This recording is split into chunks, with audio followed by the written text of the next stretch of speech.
pada hari ini. Untuk itu, sambil merenggangkan tubuh dan mempersiapkan diri, kita akan dihibur oleh suara indah dari Saudari Sari Mura. Kepada Saudari Sari saya persilakan.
Yang terhormat Pastor Paroki Santa Maria Assunta, Hamba Karibik bersama pastor rekan dan seluruh Dewan Pastoral Paroki. Yang saya hormati para narasumber, Romo Dr. Agustinus Tanggudaga MPD. Yang saya hormati Pater Barnabas Bilingongo CSSR. Dan yang saya hormati Pater Sylvester Nusa MA. Yang saya hormati moderator Romo Mikael Sene Eswil MPD. Dan yang saya banggakan Bapak Mama yang sempat hadir pada sore hari ini. Singkatnya, kita semua yang hadir pada hari ini. Pertama-tama, marilah kita panjatkan puji dan syukur kehadirat Tuhan Yang Maha Esa, karena begitu besar kasih-Nya kita dapat bertemu dan berkumpul di tempat ini untuk mengikuti kegiatan bincang-bincang bersama dalam keadaan sehat. Dalam nama Bapa dan Putra dan Roh Kudus. Amin. Allah Bapa kami yang ada dalam surga, Bapa yang senantiasa kami puji dan kami muliakan dalam kehidupan kami setiap orang. Padamu pada saat ini kami umatmu bersyukur kepadamu atas segala anugerah cinta kasih yang Kau berikan kepada kami, di mana Engkau telah menjaga, melindungi, membimbing, menuntun dan menyertai kami sekalian dari hari lepas hari, terutama dari tempat kami masing-masing hingga kami boleh tiba di tempat ini. Selanjutnya menyanyikan lagu Indonesia Raya. Indonesia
kasih atas kesempatan yang diberikan.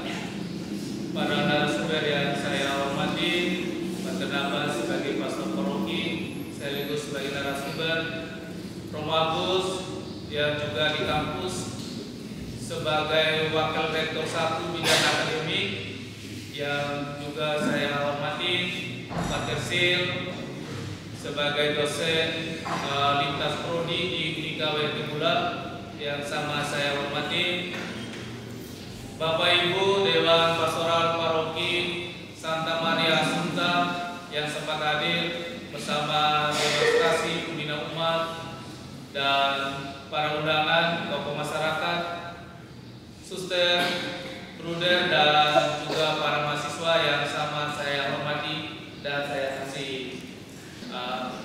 Untuk itu tidak memperpanjang kata, saya mengundang para narasumber untuk mengambil tempat yang sudah disediakan di depan. Pak Ternabas, Romo Agus, Pak Tersil, kami undang yang hormat untuk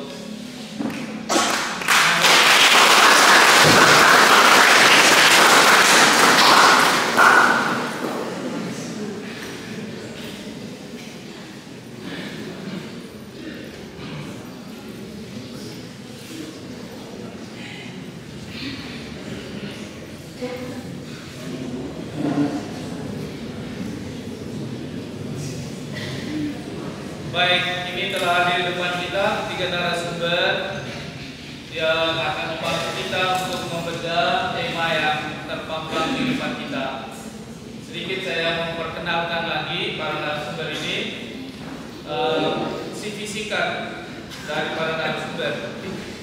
Yang paling dekat dengan saya itu tadi sudah saya sebut namanya, beliau Romo Dr. Agustinus Tambudaga, Romo Agus. Berikut Pak Ternabas, beliau juga menyandang gelar SS yang namanya Sarjana Sastra di Teologi dan Filsafat. Kemudian dari batas-batas ibu kota provinsi, pada juga di Jakarta, di Flores, di Mumbakripi 2 kali.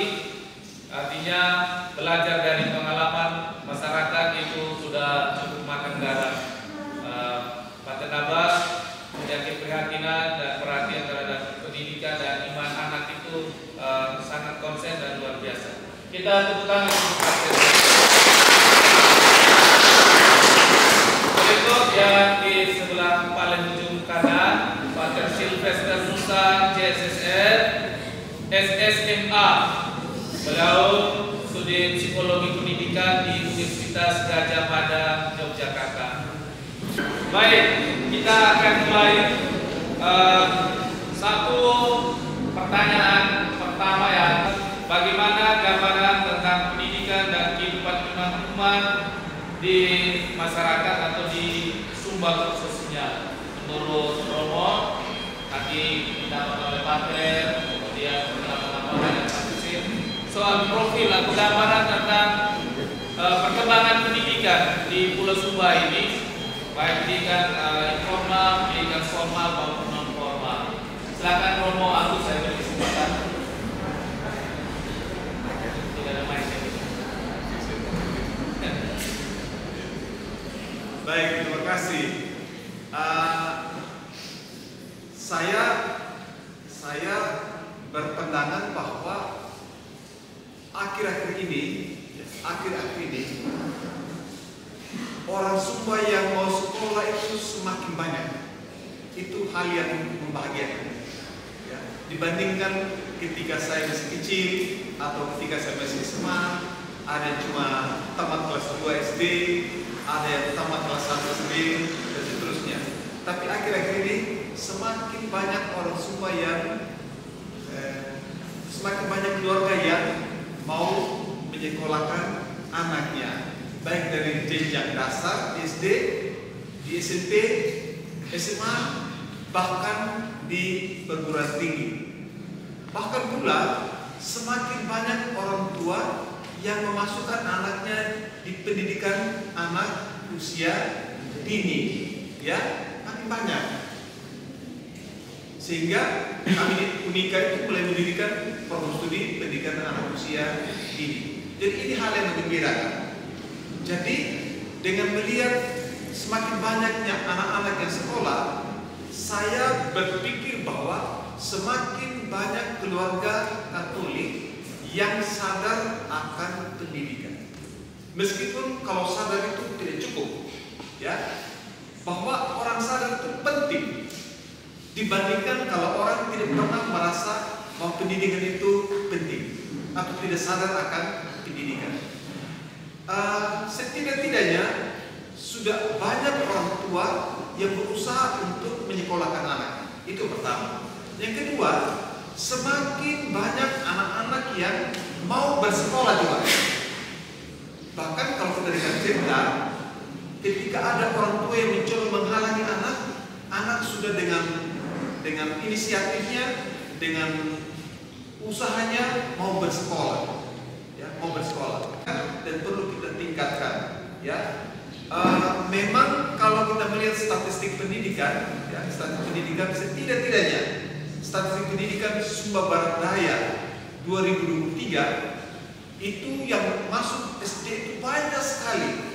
Ketika ke SMP sudah mulai berkurang, meskipun masih banyak. Ke SMA sudah mulai berkurang, masih banyak juga. Ke perguruan tinggi makin banyak, gitu. Artinya bahwa sudah banyak orang yang masuk SD, banyak orang masuk SMP, meskipun dalam perjalanannya itu ada yang pulang, ya toh? Ada yang keluar. Saya kira maksudnya juga begitu ya. Masuk banyak 3 kelas, tamatnya 2 kelas. Contoh, begitu ya. Jadi ini hal yang menggembirakan dan menurut saya ini penting sekali. Tetapi kalau hanya kesadaran menurut saya itu tidak cukup, ya, tidak cukup. Bapak mama yang ada sekarang itu menurut saya kalau kita hanya ingin memasukkan anak kita di sekolah itu bagus, sangat bagus. Saya juga gembira melihat itu. Ada seorang ibu, dia berjuang sekali ke sekolah anaknya, meskipun anak itu nakal. Dia katakan, Romo, mestinya anak saya sudah tamat kelas 3 sudah tamat SMP. Tapi anak saya belum tamat, dia baru kelas 2 SMP. Lalu saya katakan, ini buat apa? Saya terus dorong dia sekolah Romo deh. Maka saya itu menggembirakan. Kalau orang tua dulu, kalau anak di sekolah, dicari hewan ke sekali. Ya teman, begitu. Apalagi dia sudah berbeda dari saudara perempuan, pas sudah ini. Supaya hewan jangan pergi mana-mana. Ke sekali sudah dia punya anak laki-laki. Begitu loh? Begitu. Nah, ini ibu masih berjuang ke sekolah anaknya. Bagi saya menggembirakan. Para ibu ini adalah seorang janda, tidak punya suami lagi, lalu dia berjuang ke sekolah anaknya. Jadi menggembirakan. Tetapi sekali lagi tidak cukup itu tidak cukup kesadaran. Perlu usaha-usaha selanjutnya yang kita akan diskusikan di depan. Demikian. Baik, terima kasih. Jadi menurut pandangan Romo Agus tentang kesadaran masyarakat terhadap pendidikan makin meningkat dari waktu ke waktu. Dibuktikan dengan banyak keluarga yang menyekolahkan anaknya mulai dari TK, SD, bahkan di perguruan tinggi. Walaupun dalam perjalanan secara statistik tadi ada penurunan dalam ketika jenjang makin tinggi makin berkurang. Tapi ada prospek yang menggembirakan dan ini bisa menjadi stimulus untuk kita berpikir bersama kira-kira ini apa yang terjadi. Mungkin Pak Ternama selama pengalaman di paroki ini 2 kali, kemudian pernah di Wara, di Waimura dan di berbagai tempat. Ada coba mendeskripsikan sejauh pemandangan atau pemahaman Pater tentang bagaimana cara berpikir masyarakat kita tentang pendidikan ini. Ya, yang pertama sejalan dengan Romo Agus, kesadaran menyekolahkan anak itu perlahan-lahan makin banyak sekolah anak. Di kampung halaman saya, Romo Agus itu dia sekolah itu tidak ada. Tapi sejak bapaknya Romo Agus dengan satu kepala sekolah Pak Agus lalu mendorong orang tua supaya anak-anak sekolah. Dan waktu itu kan banyak termasuk Romo Yosef dengan saya 2 orang dari imam itu. Nah, itu didorong oleh bapaknya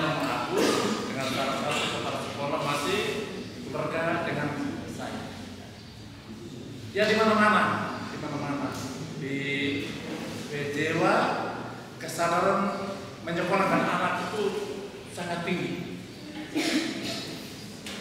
Di Budi juga kesadaran menyekolahkan anak itu tinggi.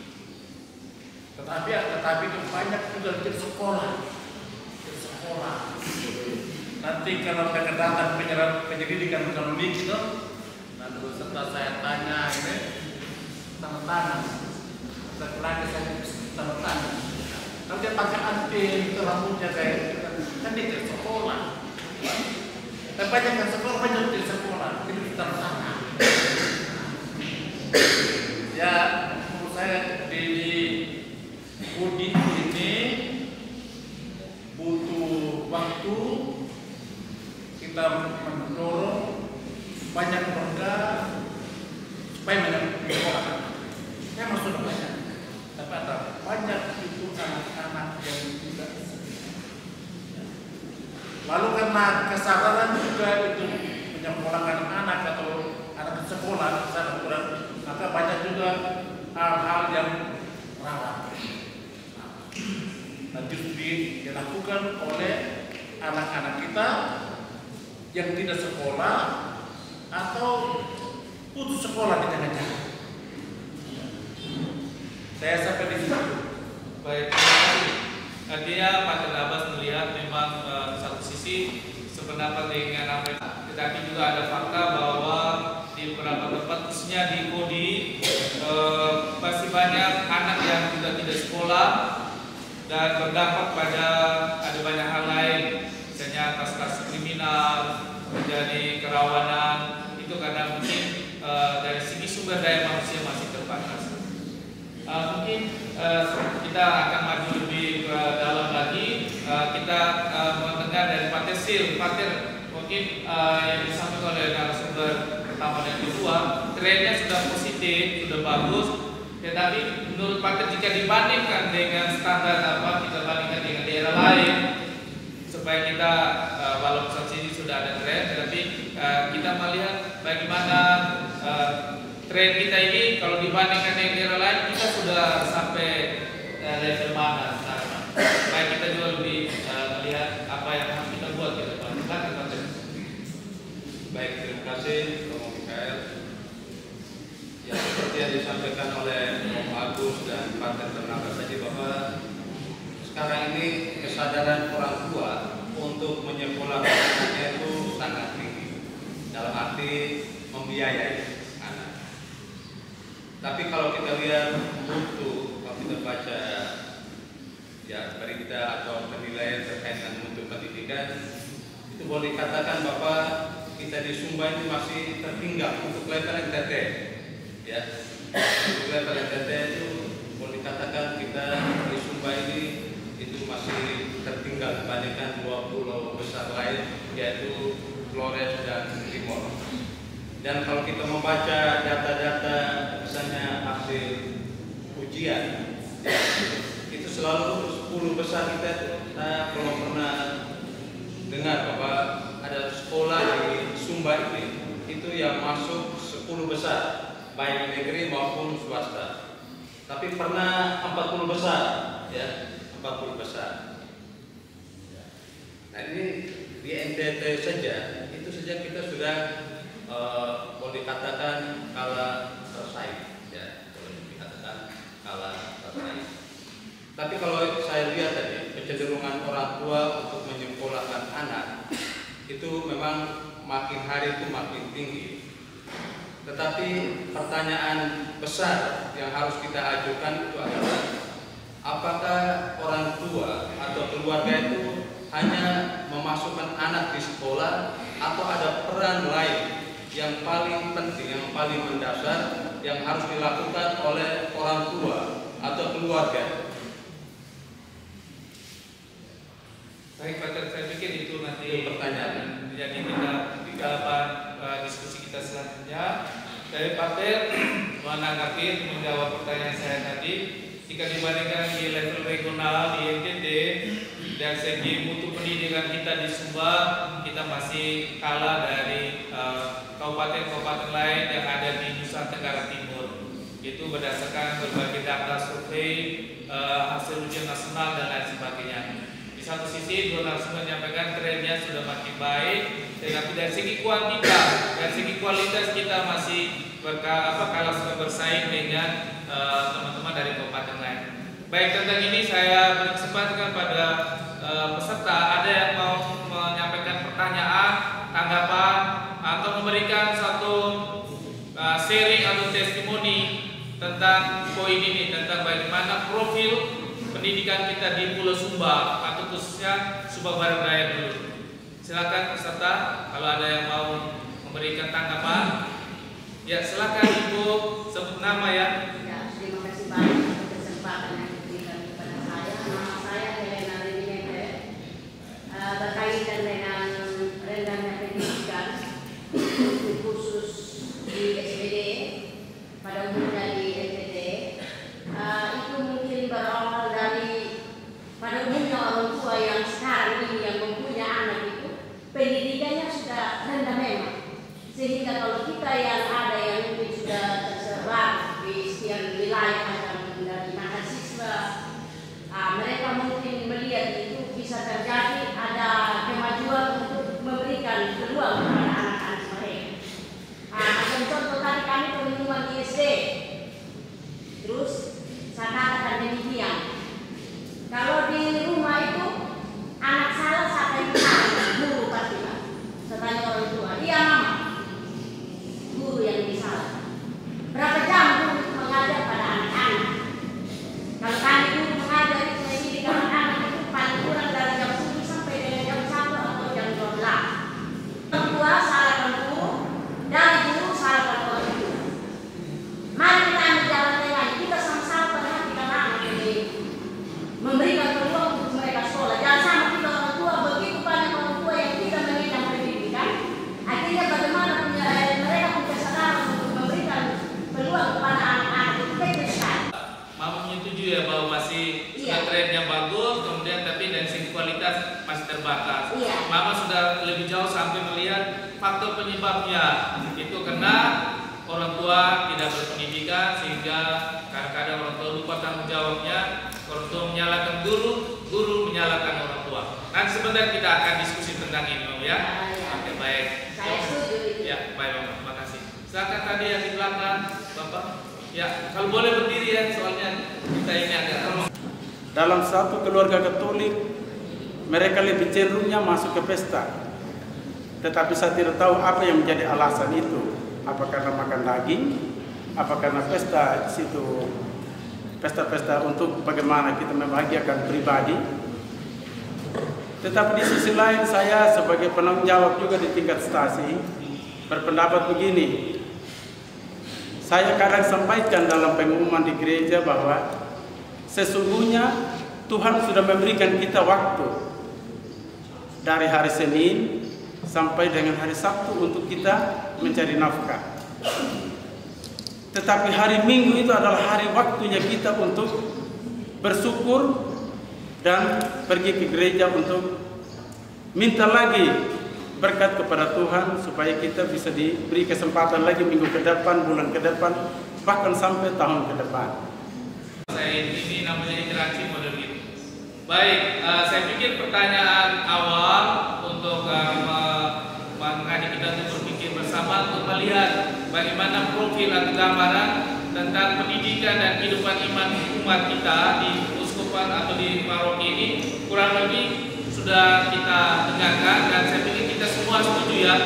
Saya ulangi, yang pertama bahwa secara kuantitas ada tren perkembangan. Sekarang makin banyak anak yang sekolah walaupun ada yang belum, seperti saya oleh Pak Bernabas tadi. Dan ini menjadi catatan, jadi PR kita ke depannya.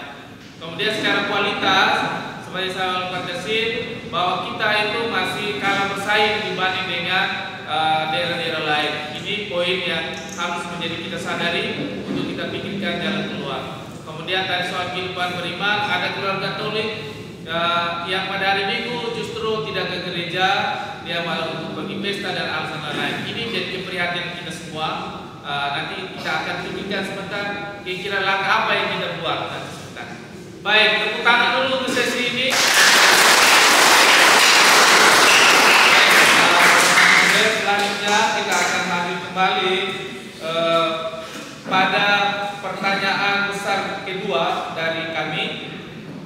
yaitu menurut Pak Nasrullah, apa pentingnya pendidikan dan iman bagi kehidupan manusia? Si kita ini kalau orang tidak sekolah dianggap dia itu nanti ada hal yang banyak kurangnya. Kehidupan iman juga kalau dia ke gereja kita marah-marah. Nah, ini mungkin soal pemahaman, dan kedua hal ini yang masih kurang, sehingga perlu ada penyadaran atau kesadaran internalnya kurang. Maka perlu ada live in, ada visi umat, ada macam-macam tadi, ada kerjaan yang betul. Kita mulai dari Pak Tersir. Kira-kira apa pentingnya pendidikan dan iman bagi hidup manusia? Baik, terima kasih. Kita sekarang ini hidup di abad ke-21, dan hidup di abad 21 ini kita bisa bersaing. Itu kita membutuhkan 4 kompetensi, kalau saya tidak salah. Mungkin sekarang sudah tambah 5. Yang pertama itu yang disebut dengan critical thinking dan problem solving. Jadi kemampuan berpikir kritis untuk menyelesaikan masalah. Yang kedua itu yang disebut dengan kreativitas. Yang ketiga itu yang disebut dengan collaboration, kerjasama. Dan kompetensi yang keempat itu adalah communication.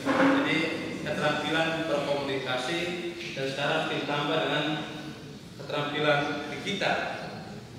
Nah, ini 4 atau 5 kompetensi yang harus dimiliki oleh setiap individu yang hidup di abad 21 ini. Mengapa demikian? Karena persoalan-persoalan yang muncul di abad 21 ini dengan begitu pesatnya perkembangan teknologi, itu begitu banyak persoalan yang muncul dan makin banyak, makin rumit atau makin kompleks. Nah, untuk menyelesaikan masalah-masalah ini, itu dibutuhkan orang-orang yang punya 4 atau 5 kompetensi tadi.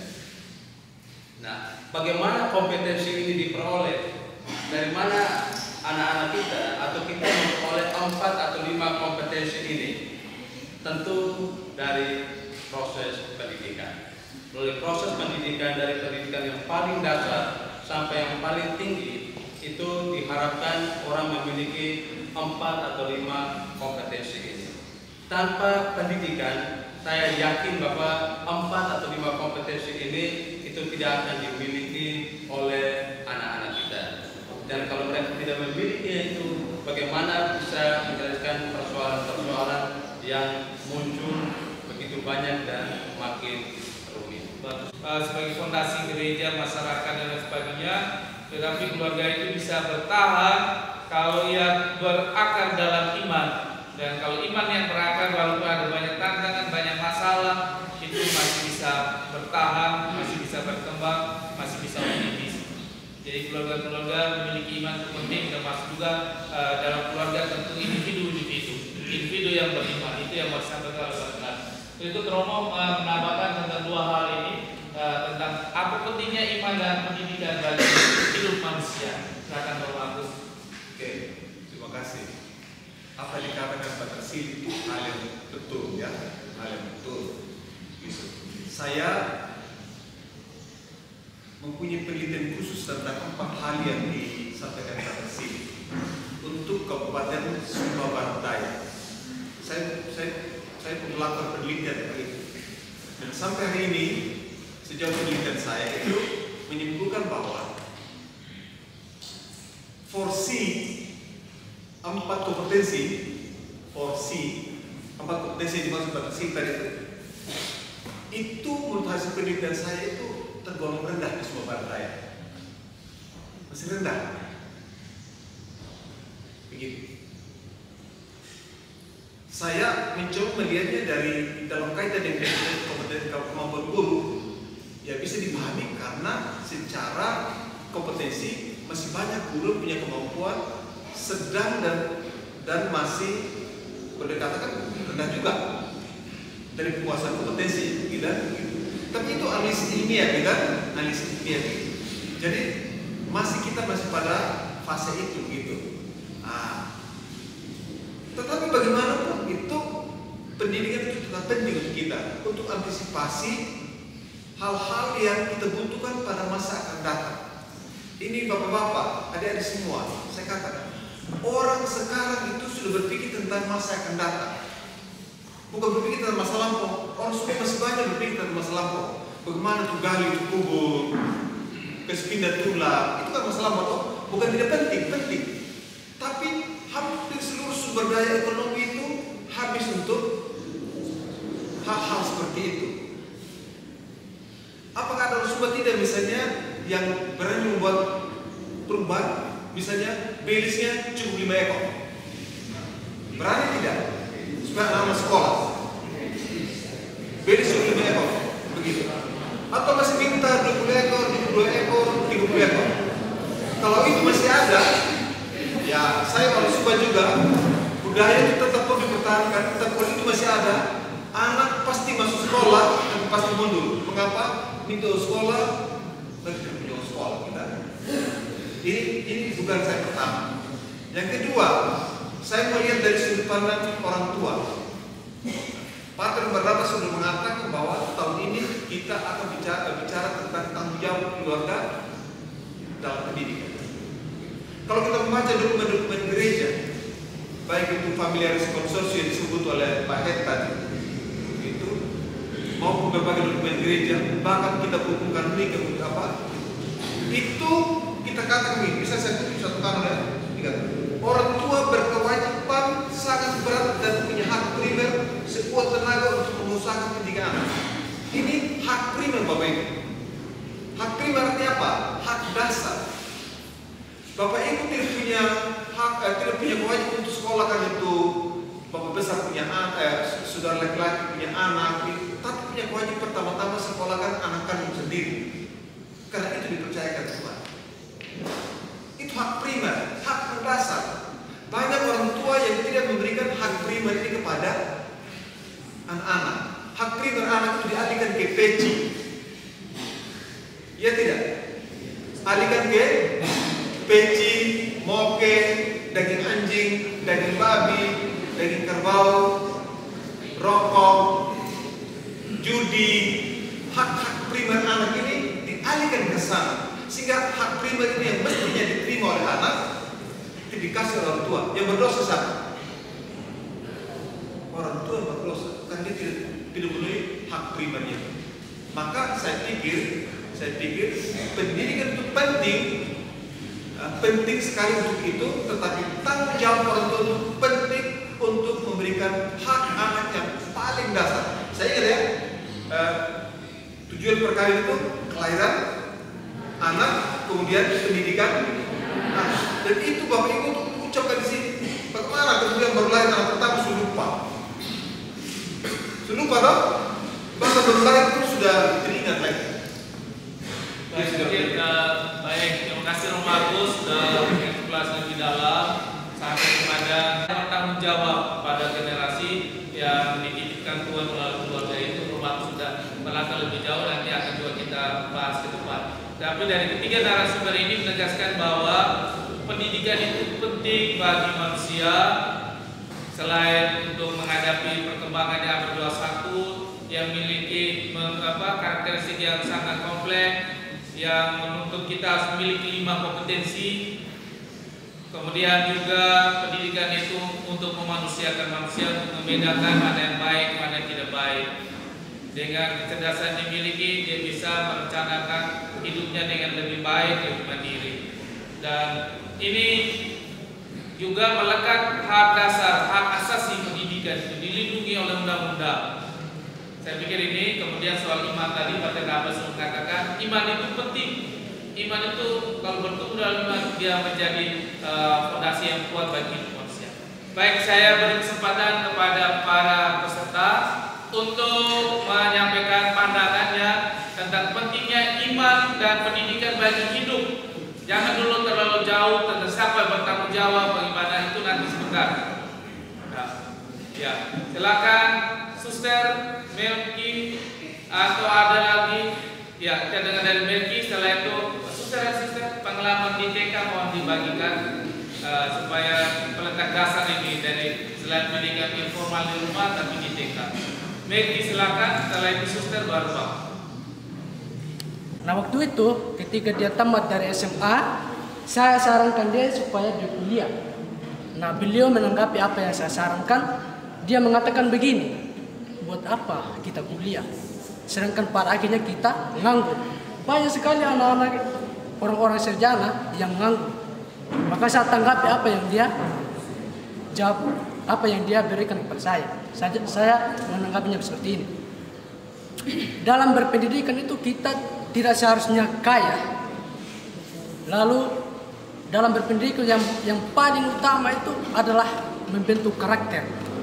Nah, saya memberi dia pemahaman di lintas kelima keterampilan yang harus dimiliki pada abad 21 saat ini. Dan pendidik itu sangat variasi. Ada yang melihat pendidikan dengan pekerjaan.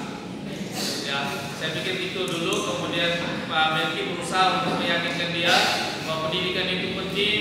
Apalagi yang 21 memiliki biar berpikir kritis, lalu memiliki keterampilan untuk mengoperasikan digital. Nah ini sebentar kita akan dalami bahwa ternyata persepsi orang kebanyakannya kurang lebih ada yang seperti itu, bukan kebanyakan, tapi ada yang memang seperti itu. Baik, terima kasih Melki. Berangkat dari pengalaman mengajar di TK. Saya melihat bahwa memang tanggung jawab orang tua itu penting di dalam mengantar anak untuk mencapai sebuah mimpi, ya. Jadi ketika anak datang ke sekolah itu dia punya harapan besar, punya kerinduan, punya kegembiraan. Saya sebagai pembina umat, terima kasih Pak Romo.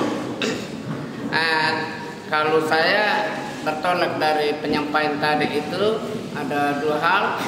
Di sana bilang itu tanggung jawab orang tua terhadap anak, dan juga kedua itu banyak yang pulang. Akibat kenapa? Lalu di sana saya berlihat di sana bahwa tanggung jawab orang tua tentu ada untuk tanggung jawab untuk menyekolahkan anak atau melatih. Terima kasih Bapak Yosef. Ya.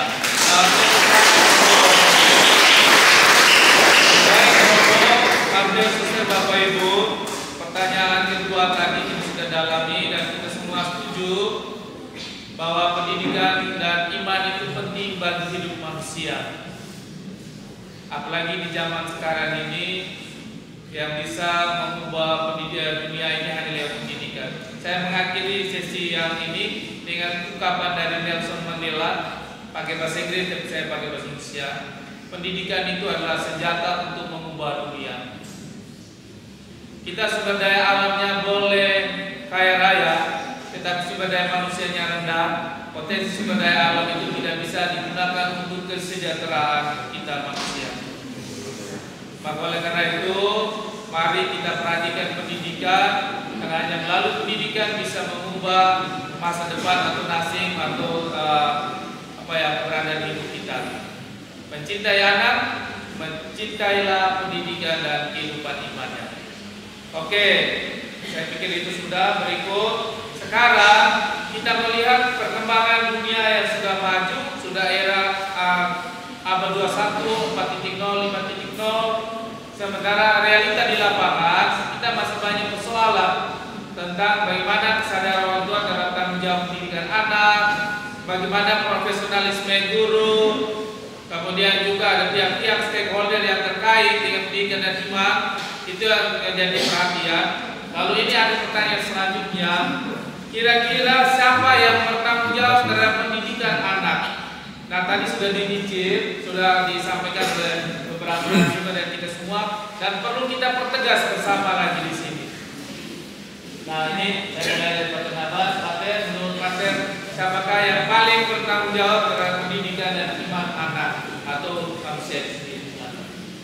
Ya, terima kasih. Menurut saya yang paling bertanggung jawab tetap pada keluarga. Saya beri contoh. Saya pernah melihat di sini soal pendidikan iman anak. Sejak anak itu lahir, orang tuanya bawa ke gereja, sampai di depan gereja anak yang berkat, orang tua itu ambil tangan anak yang belum tahu apa itu, lalu kasih tarik di dahi. Sudah sejak dia belum mengerti, anak itu yang berkatakan diajar untuk pergi. Kebetulan saya di Jakarta, saya semua mati kasar tapasar sama dengan tua diajar di bahasa Indonesia, belajar bahasa kodi bahasa Indonesia. Saya buat dalam pertama bapak mama sangat. Yang pertama menurut saya itu keluar. Jadi anak-anak naik kelas otomatis, guru naikkan saja. Entah karena ada dalam saya tidak tahu. Asal tepat, kan saya tidak tahu pantau. Tanya ke anak-anak, kenapa tidak pergi sekolah? Tidak ada guru. Hanya guru-guru, kenapa tidak pergi sekolah? Tidak ada anak. Kalau zamannya bapaknya Pak Agus ini, mereka gerakan orang pergi cari guru-guru. Saya lebih persalahkan itu guru-guru tidak mencari guru, karena tidak ada bukti itu pergi sekolah. Tapi dia terima gaji lengkap dan sepakat. Ya. Ini ya. Jadi anak-anak bilang tidak ada guru. Guru-guru itu tidak ada anak-anak. Sungguh terjadi di kodi ini, Bapak Ibu Saudara-saudara. Mengambil kebijakan pendidikan. Kita masih ingat itu alokasi dana pendidikan kita 20% dari APBN. Saya tidak tahu teralokasi atau tidak. Begitu. Saya kira di desa-desa sekarang itu ada alokasi dana untuk pendidikan luar sekolah mungkin ya. Maka di desa-desa mestinya tumbuh itu apa ya, kelompok bermain, PAUD dan sebagainya itu apa pemerintah. Mengapa? Karena mereka yang mengambil kebijakan. Pemerintah punya uang, pemerintah punya hak regulasi, kita hak regulasi gitu. Persoalan ialah menurut saya ini masing-masing kerja sendiri-sendiri. Kerja sendiri-sendiri. Pemerintah kerja untuk sukseskan programnya. Kemudian orang tua kerja untuk juga sukseskan usahanya sendiri. Guru kerja untuk yang penting saya mengajar, tidak peduli anak itu pintar atau tidak. Begitu. Dan terakhir saya bertanggung jawab di gereja tentu saja. Sekolah menjadi tanggung jawab gereja melalui paroki, keuskupan, biara-biarawati, para suster itu kita sepakat dengan sebuah pertanyaan. Mungkin perlu tadi itu kolaborasi yang sinergis antara ini semua. Contoh, misalnya pemerintah punya regulasi untuk mendirikan sekolah, begitu? Mendirikan sekolah. Mereka punya uang untuk mendirikan sekolah, untuk angkat guru, untuk beli gedung, untuk semuanya begitu. Ya mungkin orang tua malah berkolaborasi dengan pemerintah, gereja berkolaborasi dengan pemerintah untuk pendidikan karakter tadi ya. Selain 4C tadi juga pendidikan karakter, mungkin dikolaborasikan. Persoalan selanjutnya semuanya berjalan sendiri. Ini berbeda begini. Jadi saya pikir Bapak Mama yang ada di sini itu pasti yakin sekali bahwa kami itu adalah pendidik pertama dalam keluarga. Begitu ya? Oke, terima kasih. Rumah Agus juga mengamini apa yang disampaikan oleh Pak Kabas dan lebih memperluas supaya ada kolaborasi kerjasama tanggung jawab dari semua pihak. Pak Tersin silakan. Ya, karena tema kita itu mengenai keluarga, ya, tanggung jawab keluarga dalam membangun iman dan pendidikan.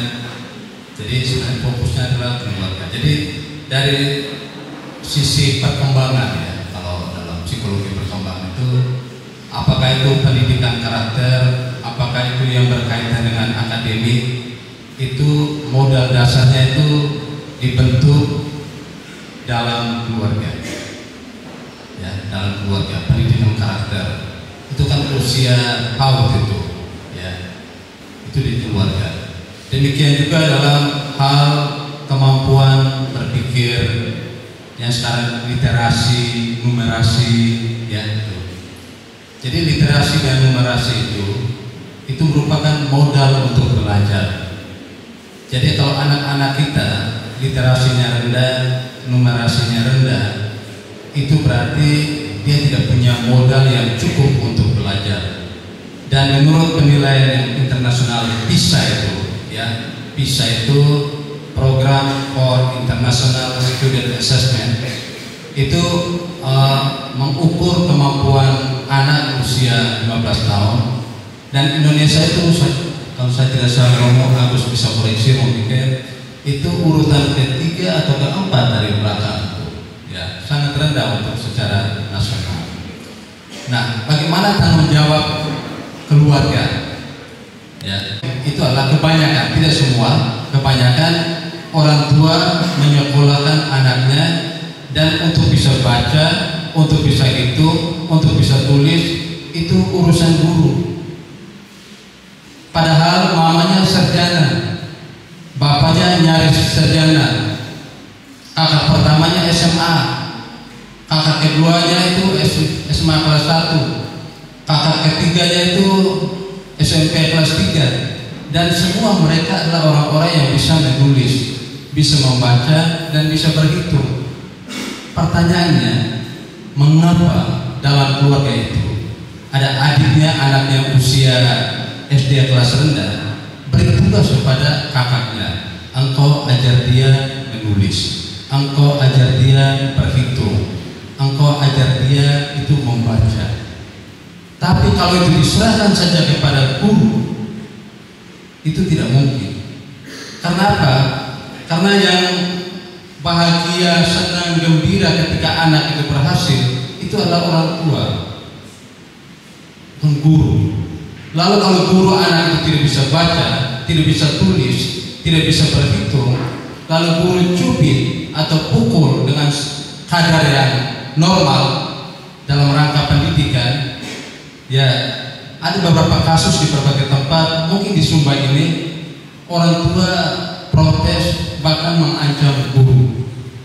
Dan nah, ini saya kira penting kerjasama antara guru dan orang tua. Jadi kalau misalnya di rumah keluarga itu bapak, mama, kakaknya bisa tulis, bisa itu, bisa baca, beri tugas mereka untuk melatih anak-anak, karena kemampuan numerasi dan literasi itu menjadi modal untuk belajar sepanjang hayat. Tanpa kemampuan itu, anak tidak punya kemampuan untuk belajar materi atau hal yang lebih rumit atau lebih berat. Terima kasih. Baik, terima kasih Pak Ter. Pak Ter menegaskan lagi dan sudah lebih jauh tentang bagaimana secara teknis di keluarga membantu anaknya. Jadi pada prinsipnya kita semua setuju urusan pendidikan itu tanggung jawabnya banyak, tetapi dengan porsinya yang berbeda-beda. Nah, itu paling pertama dan utama itu keluarga, pendidikan pertama dan utama, dan tak tergantikan walaupun di komplementari ditambahkan oleh pendidikan formal. Tapi kira ini seperti ini. Nah, sekarang saya pikir pertanyaan ini tidak perlu kita berpanjang-panjang. Kita semua setuju seperti yang disampaikan Romo Agus. Tadi ada peran keluarga, peran pemerintah, peran guru, cara pendidikan, bagaimana profesionalisme guru kita, kinerja guru kita di sini. Nah, ini berarti kalau rusaknya pendidikan kita seperti apa? Berarti ada banyak hal yang harus kita benahi bersama. Ya, dan tentang ini lalu bagaimana caranya ada praktik baik di mana? Ini yang akan kita diskusikan lebih lanjut, dan ini saya mulainya dari para peserta. Sambil sebentar setelah ini kita akan jeda istirahat snack. Kita pertanyaan saya Bapak, kita sudah sepakat pendidikan itu kalau pakai teori manajemen, pendidikan adalah sebuah sistema itu bahasa Yunani sistema, kesatu komponen yang tak terpisahkan. Ada komponen yang paling substansi, ada yang melengkapi, dan tapi semuanya punya keterkaitan. Cuma sekarang komponen-komponen mana yang paling rusak, lalu bagaimana kita ini? Ini supaya Bapak kita diskusi kira-kira langkah-langkah apa yang kita buat kalau memang pendidikan kita masih seperti ini. Bagaimana dengan keluarga-keluarga kita di sini? Lalu bagaimana dengan para guru kita, pengelolaan sekolahnya, bagaimana peran pemerintah? Itu saja dulu, lalu ke depan kita buat apa? Dan kita mulai perlu pertobatan bersama, dan kita bangun komitmen bersama baik Pater sebagai pastor paroki dengan kebijakan pastoralnya, kemudian di sini ada lembaga formal. Jadi kita sepakat itu, lalu kita buat apa ke depan? Silakan Bapak. Saya tadi yang Eda Mike mohon bantu. Ya, silakan sebentar. Terima kasih Pater Romo. Yang saya lihat yang bertanggung jawab dalam pendidikan itu pertama orang tua, kedua guru, dan yang ketiga anak itu sendiri. Mengapa saya katakan demikian? Orang tua punya wewenang untuk mengurus anak, mendidik, membesarkan dan membiayai pendidikan anak. Lalu guru, ya tentu saya juga bekas guru, dan bagaimana kalau saya malas pergi mengajar, di sana tentu anak-anak juga yang datang dia tidak akan bertahan, dia hanya bermain di sekolah.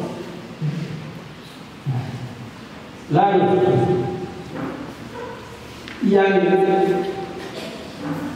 yang berikut, mengapa saya sambil kita menikmati snack, kita akan dihibur oleh suara yang indah dari Saudara Basilius Waratsoge dan Saudari Patricia Hernandez Inadora.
Juga anak-anak yang mungkin lebih dimasukkan sini kalau sudah tingkat pendidikan SMA atau mahasiswa.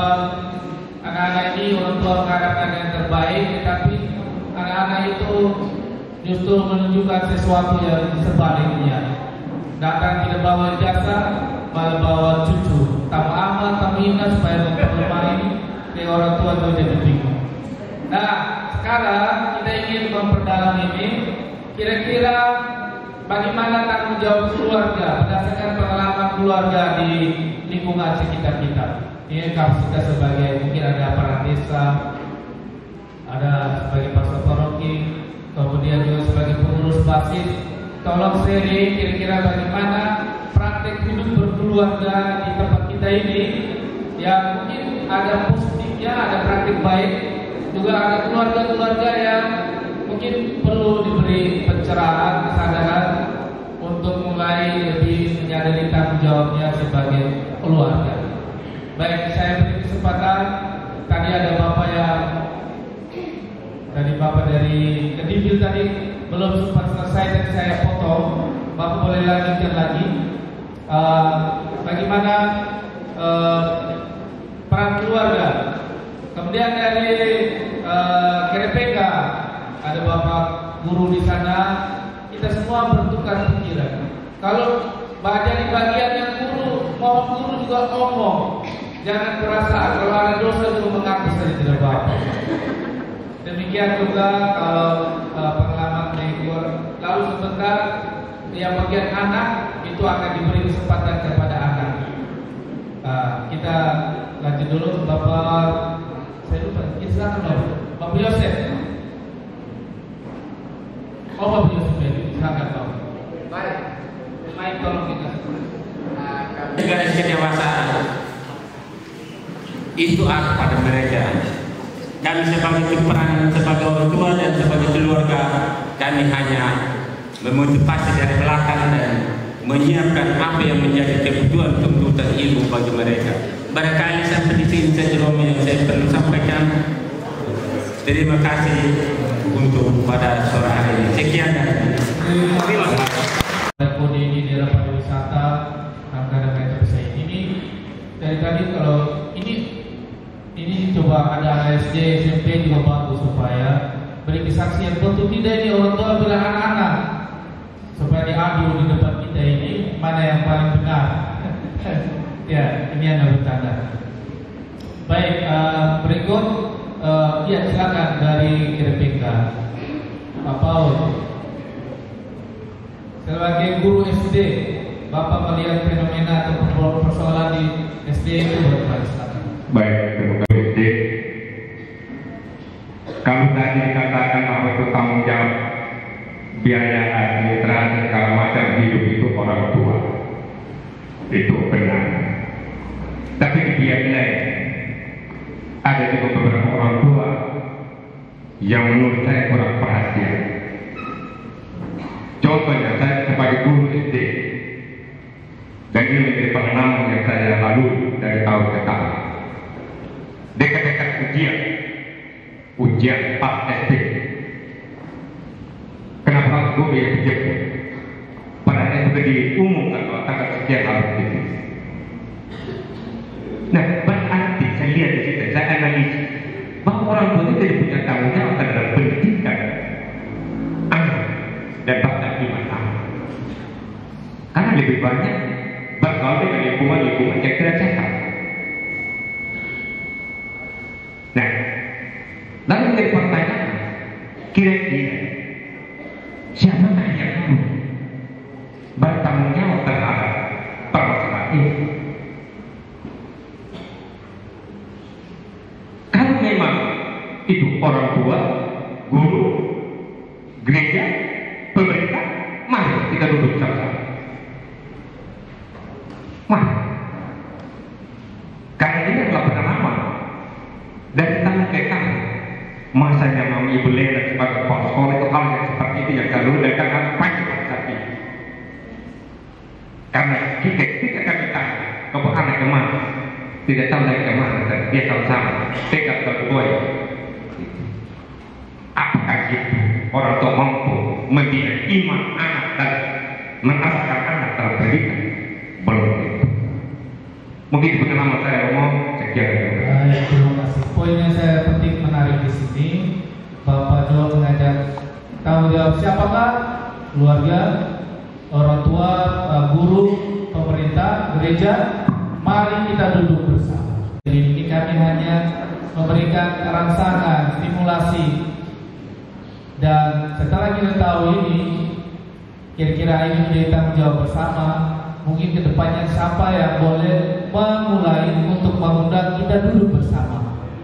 Mungkin ini ada partai Nabas, apakah melalui komisi pendidikan, seksi pendidikan paroki mengajak pihak ini, atau pemerintah kalau nantinya ada. Nah ini pihak-pihak yang mengajak untuk duduk bersama supaya kita melihat secara bijak mana tanggung jawab kita masing-masing, supaya untuk pendidikan kita, keluarga kita makin baik ke depan. Sebentar akan diceritakan praktik-praktik baik di tempat kita maupun dari luar menjadi inspirasi. Namun sebelumnya tadi Ida sudah angkat tangan karena dengar panas juga kalau bilang ada anak yang tidak bertanggung jawab membawa cucu. Ida ini apakah akan bawa cucu atau mengatakan bahwa tidak semua. Mari kita beri kesempatan orang lain dulu ya. Mohon maaf. Nanti lebih lanjut atau di tempat kecil lanjut di luar. Baik. Baik, silakan Ida, setelah itu Ose. Tidak ingin dengar lagi dari orang tua. Baik, silakan Ida. Oke, Romo, terima kasih atas kesempatan yang diberikan. Ini berkaitan dengan tanggung jawab orang Romo di wilayah Kodi, tepatnya di lingkungan BBC kemarin. Ketika kami melakukan KTKC, ada beberapa orang tua yang membagikan pengalaman mereka bagaimana mereka mendidik anak mereka dalam rumah. Mereka ini orang tua yang boleh dibilang tidak mengenyam pendidikan dari SD dan seterusnya. Namun di sini mereka sangat berjuang untuk mendidik anak-anak mereka, dan pada akhirnya anak-anak mereka ada yang lulusan sarjana. Dan ini mereka ceritakan bagaimana perjuangan orang tua itu yang hanya bermodalkan jarum tok. Mereka berjuang untuk menyekolahkan anak mereka dengan modal utamanya jagung. Tapi yang disayangkan di sini adalah orang tua itu kita ketahui bersama bahwa ketika anak diberikan ruang untuk mengenyam pendidikan, bahwa sepenuhnya mereka harus diberikan ruang untuk terus belajar, mau di rumah, di sekolah, dan dimanapun. Tapi di sini salah satu cara yang mereka pakai supaya mereka bisa berjuang membiayai anak-anak itu adalah setiap kali anak-anak pulang sekolah mereka di kebun dong. Jadi anak-anak banyak waktu di kebun. Nah ini juga yang saya rasa yang orang tua kadang keliru. Anak-anak itu memang dituntut untuk harus sekolah, tapi di sisi lain mereka terpaksa untuk harus bekerja. Jadi kan sama dengan saja anak disuruh sekolah, kemudian di rumah pun tidak disuruh belajar tapi malah disuruh kerja terus dan terus. Dan pada akhirnya mereka juga hanya belajar hanya di sekolah tok saja.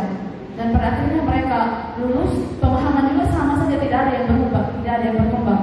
Dan pada akhirnya mereka jadi, ada yang bilang tadi, kalau ada yang bilang pengangguran itu benar, karena anak-anak tidak diberikan ruang yang bebas oleh orang tua. Begitu, Romo. Baik. Ini Ibu, itu anak itu usia sekolah dan juga sebagai tenaga kerja. Ini juga jadi satu masalah lagi yang perlu kita diskusikan bagaimana solusinya. Kalau di Jawa anak pulang sekolah istirahat sedikit dia pergi bimbel, bimbingan belajar atau ekstrakurikuler privat. Kita di sini anak pulang langsung ganti baju ikut ke kebun, pulang capek kapan belajar. Wah itu masa depan. Jadi ini baik sekali, ini jadi pemikiran kita.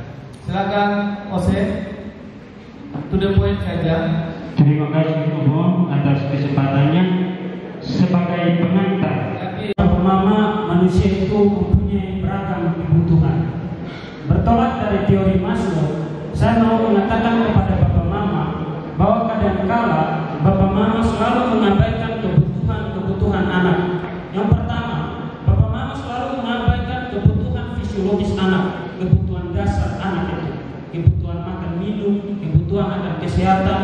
Padahal kebutuhan itu tidak terpenuhi, itu akan menghambat akan perkembangan pengetahuan anak.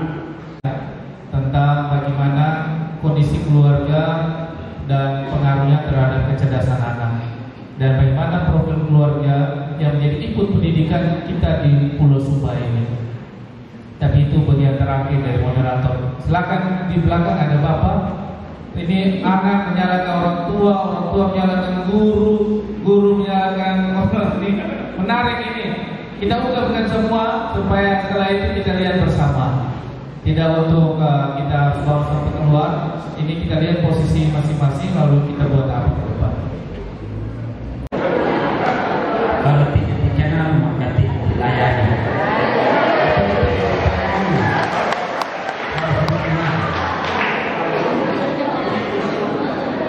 Status jabatan saya di dalam lingkungan ketua bahasa. Dan selamat sore, baik dari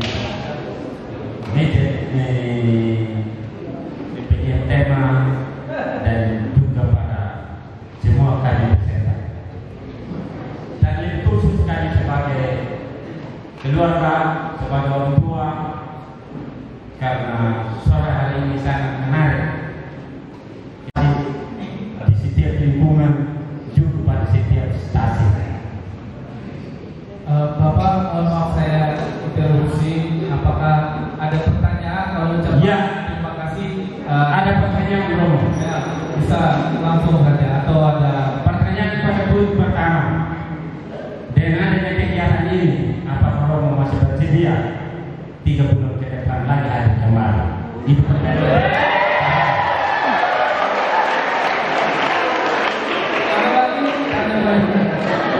Karena ini sebanyak atas kesempatan. Perkenalkan, nama saya Aloysius Darmonen, biasa dipanggil Sius. Saya dari Stasi Kadipil, Sabto Herman Yosef, sebagai pengurus Ordo Katolik. Baik, yang pertama yang saya perlu sampaikan di sini, secara umum untuk sumpah, tentunya kita sudah dinopak dengan Pulau Terindah, baik dari segi sumber daya alam maupun sumber daya manusia. Puji Tuhan sekarang sudah ada pergeseran bahwa secara sumber manusia itu sudah meningkat. Karena pertama sekali itu saya sangat apresiasi dengan peran gereja, karena itu melalui peran gereja sehingga pergeserannya berubah. Itu selalu ada, mulai dari fasilitas tempat ibadah, mulai dari semua luka karya atau sosialisasi seperti ini. Itu karena adanya edukasi langsung dari pihak gereja, bahkan dari kampus hingga sekarang sudah ada pergeseran. Nah, berangkat dari ini berkaitan kesadaran orang muda dalam pentingnya iman yang dihayati dan dirayakan. Nanti kita solusi dari para narasumber sudah siap untuk menjawab. Satu orang lagi, setelah itu kita lanjut ke sisi yang lebih praktis. Apa yang dibuat sudah di sana. Nanti silakan Bapak. Terima kasih. Dari sekian banyak pembicara tadi, sepertinya antara orang tua dan guru saling menyela. Tapi dalam seri pengalaman dan masuk di tindakan nyata, ada pernyataan di antara orang tua. Salah satu yang mereka sepakati tadi malam, kami coba untuk arisan sekolah.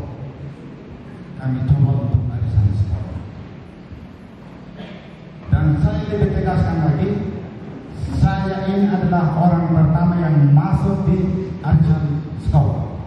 Walaupun anak saya masih SD. Dan para orang tua dari malam sepakat tindakan nyata mereka dalam waktu dekat ini akan buat kelompok arisan sekolah. Nama kelompok arisan sekolah. Yang terakhir, tadi di awal pembicaraan saya sangat senang, sangat membantu dengan kehadiran mahasiswa. Saya usul ke Romo, dosen anak-anak ini, kalau bisa, jangan kali ini saja kami dibantu dengan kehadiran mahasiswa, karena kami juga sebagai pemilik rumah pasti punya keterbatasan soal waktu, kesempatan, karena kami juga punya urusan pribadi dan lain sebagainya. Usul saya, ya tentu kami semua para pemilik rumah, mungkin ada waktu lagi ke depan adik-adik kami boleh kembali ke stasiun untuk membantu kami. Saya kira itu dari saya. Terima kasih. Pemikiran dan kita makin lebih komunikatif untuk membicarakan persoalan pendidikan dan iman yang jadi kebutuhan dasar manusia. Tapi karena keterbatasan waktu, karena kita akan pulang ke stasiun dan lingkungan masing-masing, kita akan masuk pada sesi terakhir, penegasan dari para narasumber tentang langkah-langkah yang bisa kita buat ke depan. Di samping juga ada pertanyaan dari OMK tadi soal kehadiran OMK yang terendah di kegiatan gereja, apa yang bisa dibuat. Jadi kita langsung saja, Pak Tersir, kira-kira OMK yang tidak banyak hadir itu apa yang harus dibuat. Lalu Pak Tenabas, Pater sebagai Pastor Proki coba mengungkapkan di forum ini beberapa pemikiran dasar untuk langkah-langkah praktis selanjutnya. Silakan Pater.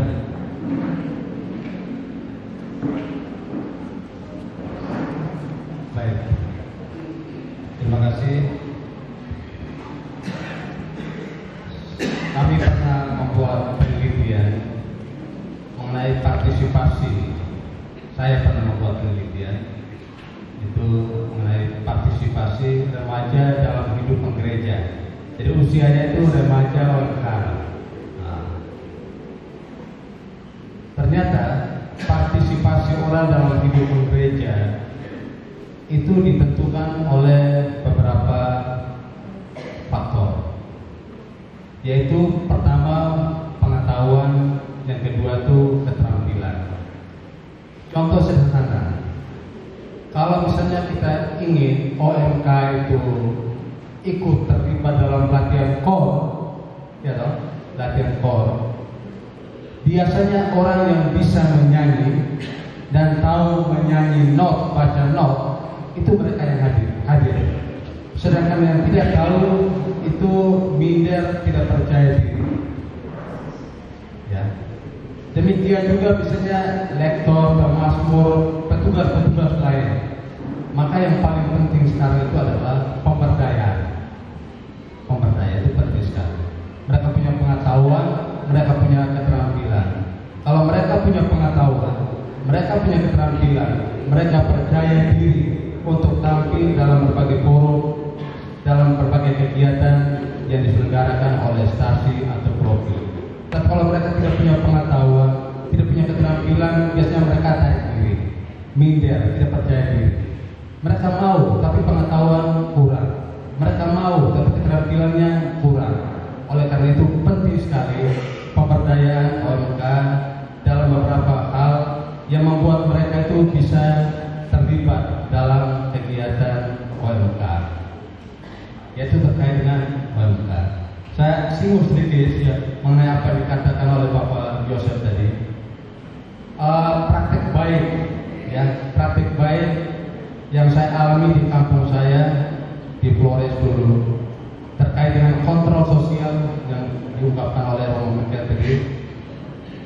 Begini, kami itu kalau tidak pergi ke gereja, itu bukannya guru yang mempersoalkan, mempertanyakan atau marah, tapi orang-orang tetangga umat itu, kenapa kau tidak pergi ke gereja? Pergi. Ya, pegang kayu, usir anak pergi ke gereja. Demikian juga kalau jam sekolah ada anak yang berkeliaran, ya dia berkeliaran bukan hewan, tapi makanya tidak pergi ke sekolah, itu masyarakat lain, kenapa kau tidak pergi sekolah? Pergi sekolah, nanti kami mau pergi sendiri atau kami antar. Nah, saya kira kerjasama ini, kolaborasi, kerjasama, komunikasi ini penting. Jadi bisa sepakat saja. Oh, di basis kita, lingkungan kita, tolong kalau anak saya itu tidak pergi ke sekolah, tolong nasihat dia, marah dia, bila perlu marah, pukul ya mungkin berdasarkan persetujuan. Demikian juga kalau anak tidak aktif dalam kehidupan gereja. Kontrol sosial itu penting. Jadi keluarga itu berjuang sendiri, butuh keluarga lain. Aparat desa itu demikian. Ya, anak bapak tidak pergi ke sekolah, apa yang harus dibuat? Jadi harus ada komunikasi dengan pihak sekolah. Jadi guru dengan orang tua itu harus menjadi teman sejawat dalam mendidik anak. Guru memberi informasi kepada orang tua mengenai anak mereka, dan juga orang tua memberi informasi mengenai anak mereka kepada guru. Hanya itu saja kerjasama. Jadi keluarga, sekolah, dan masyarakat, itulah ruang lingkup pendidikan. Tanpa kerjasama ketiga pihak ini, apa yang kita inginkan, apa yang kita harapkan itu sedikit saja terwujud. Terima kasih. Baik, terima kasih. Itu dari Pak Tersil, kerjasama keluarga, masyarakat, dan aparat desa untuk meningkatkan kontrol sosial, membangun kesadaran sosial untuk memperhatikan anak atau siapa saja berkaitan dengan pendidikan maupun kehidupan imannya. Saya pikir ini langkah sederhana, dan kalau kita mau mulai dari basis. Berikut Pak Ternabas, apakah ini salah satu yang disampaikan oleh Pak Tersil tadi di belakang Bapak John ya, sudah mengusulkan arisan pendidikan. Mereka sudah saya di Manggarai atau di mana Pak Ternabas sudah punya pengalaman, boleh diutarakan Pak Tersil. Yang dikatakan Pak Tersil tadi itu betul. Muda kita ini ya timbul tenggelam. Kita alami di stasi, di paroki, itu gaya anak muda. Tapi memang paroki atau stasi mencari cara bagaimana mengumpulkan dan mengaktifkan itu kaum muda. Bukan hanya gampang, bukan hanya gampang. Banyak yang rajin datang gereja, dan mereka juga itu di stasi mereka menjadi tulang punggung stasi, mereka biasa gereja, bersihkan gereja dan sebagainya. Tapi hanya segelintir orang. Kita prihatin dan saya kira kita mungkin mencari cara bagaimana mengaktifkan mereka. Proses di sini selama beberapa hari ini kita lihat pada hari Minggu gereja di stasi penuh. Waktu saya di Manado, saya katakan baru kali ini saya melihat umat begitu banyak. Karena apa? Mahasiswa-mahasiswa ini mereka berkunjung dari rumah ke rumah. Mereka mengajak dari yang kecil sampai yang besar untuk datang ke gereja. Intinya saya mengatakan kunjungan berkat. Sehingga untuk kita dalam rangka tahun Roga 2024 ini nanti Juni, kami akan bentuk tim di stasi dilatih untuk mengunjungi keluarga. Kita lanjutkan apa yang dibuat oleh mahasiswa-mahasiswi. Terima kasih Pater Romo, para dosen itu, para mahasiswa yang datang hanya beberapa hari saja mampu menggerakkan ini umat di Rogi Santa Maria Asunta Madrid. Saya lanjut dan Pak Bode nah halo guru agama di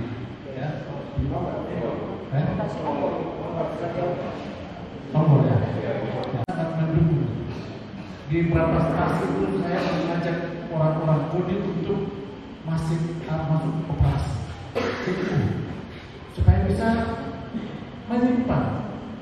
Orang Kodim itu banyak uang, apalagi sekarang musim jagung, musim padi. Mereka dapat uang, kita bakal habis. Mereka punya kayu, mereka jual habis.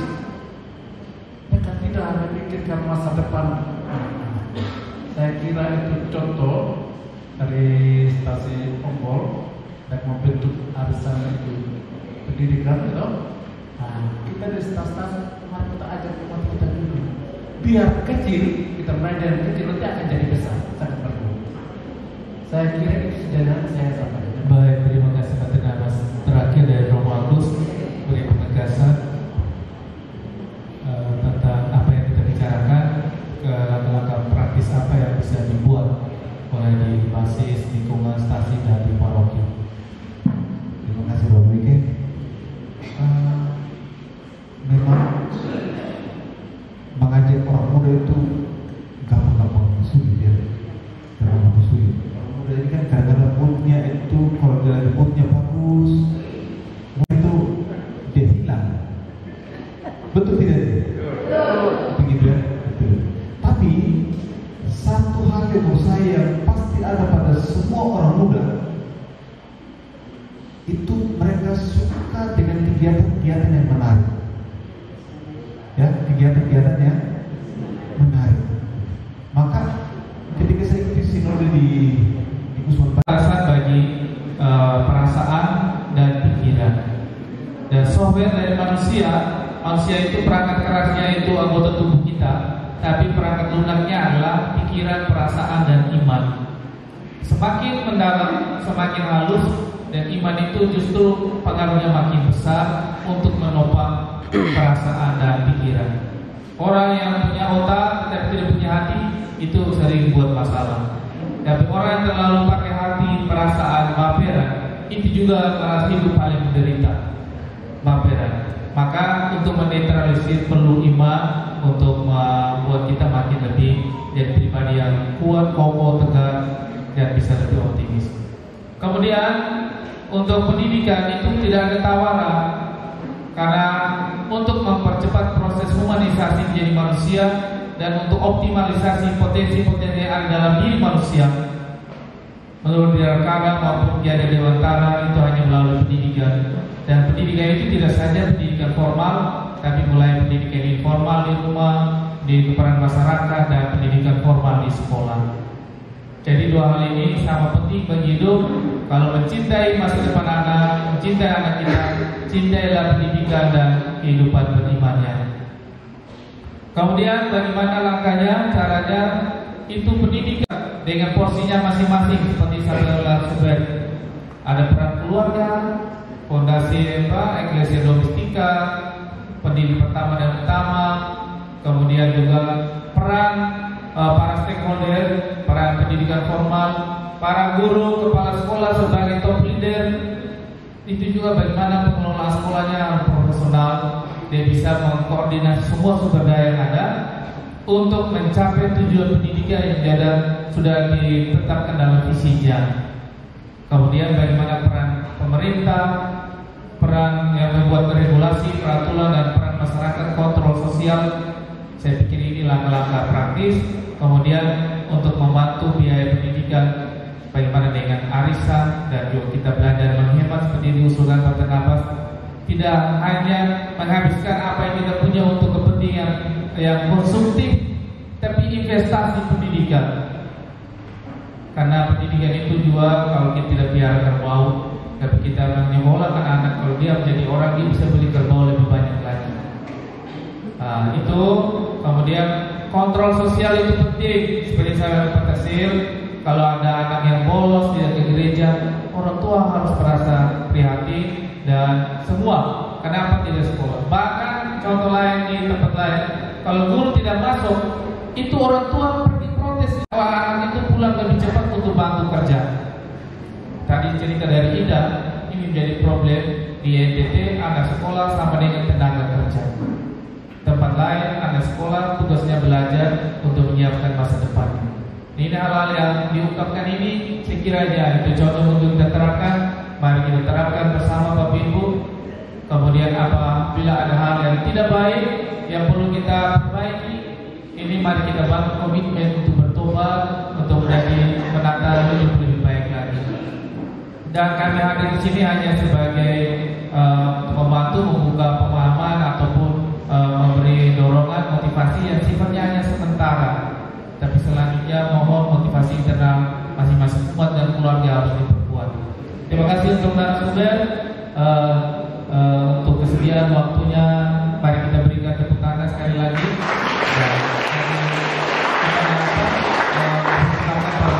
Untuk kembali menghadiri tempat di bawah. Menyampaikan sebagai moderator dan permohonan maaf jika dalam proses diskusi ini ada hal yang tidak berkenan.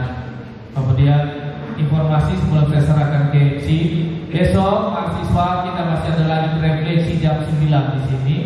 Internalisasi proses living. Bapak Mama serta saudara-saudara sekalian, marilah kita mengambil sikap yang pantas untuk berdoa. Dalam nama Bapa dan Putra dan Roh Kudus. Amin. Segala puji dan syukur kami panjatkan di hadapan Tuhan Bapa, karena begitu besar cinta dan kasih-Mu yang masih Engkau berikan kepada kami semua dalam sepanjang kehidupan kami. Bincang-bincang pada hari ini, dan kepada para narasumber serta kita semua yang hadir dan menyukseskan kegiatan pada hari ini. Untuk itu kita masuk pada sesi foto bersama. Yang pertama saya minta moderator bersama narasumber untuk